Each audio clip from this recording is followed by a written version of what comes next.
దేవునికి మహిమ కలుగును గాక. మన ప్రభువును రక్షకుడైన యేసుక్రీస్తు నామంలో అందరికీ వందనములు.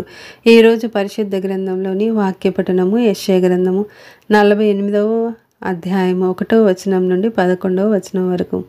యాకోబు వంశస్థుల ఇశ్రాయేలును పేరు కలిగిన వారలారా, యూదా జనములలో నుండి బయలుదేరి వచ్చిన వారే యెహోవా నామము తోడని ప్రమాణము చేయుచు, ఇశ్రాయేలు దేవుని నామమును స్మరించుచు, నీతి సత్యములను అనుసరింపని వారలారా, ఈ మాట ఆలకించుడి.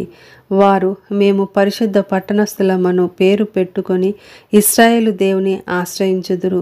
సైన్యములకు అధిపతియగు యెహోవా అని ఆయనకు పేరు.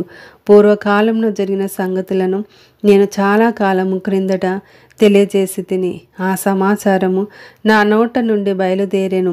నేను వాటిని ప్రకటించి తిని, నేను ఆకస్మికముగా వాటిని చేయగా అవి సంభవించెను. నీవు మూర్ఖుడవనియు, నీ మెడ ఇనుప నరమనియు, నీ నుదురు ఇత్తడిదనియు నేనెరిగియుండి, నా విగ్రహము ఈ కార్యములను జరిగించిననియు, నేను చెక్కిన ప్రతిమ, నేను పోసిన పోత విగ్రహము దీన్ని నియమించిననియు నీవు చెప్పకుండునట్లు పూర్వకాలముననే ఆ సమాచారము నీకు తెలియజేసి తిని, అది జరగక మునిపే దానిని నీకు ప్రకటించి తిని, నీవు ఆ సంగతి వినియున్నావు. ఇదంతయు ఆలోచించుము, అది నిజమని మీరు ఒప్పుకొనవలెను గదా. తెలియని మరుగైన క్రొత్త సంగతులు నేనిక మీదట నీకు తెలియజేయుచున్నాను. అవి పూర్వకాలమున సృజింపబడినవి కావు, అవి ఇప్పుడు కలిగినవియే.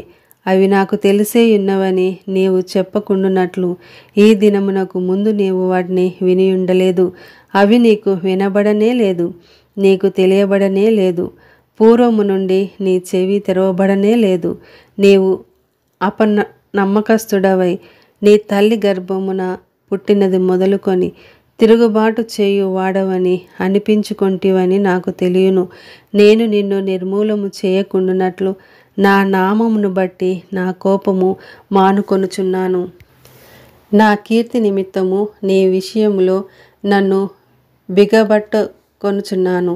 నేను నిన్ను పుటము వేసి తిని, వెండిని వేసినట్లు కాదు. ఇబ్బంది కొలిమిలో నిన్ను పరీక్షించి తిని, నా నిమిత్తమే అలాగు చేసేదను. నా నామము అపవిత్రపరచబడనేలా నా మహిమను మరి ఎవరికి నేనిచ్చువాడను కాను. ఆమేన్.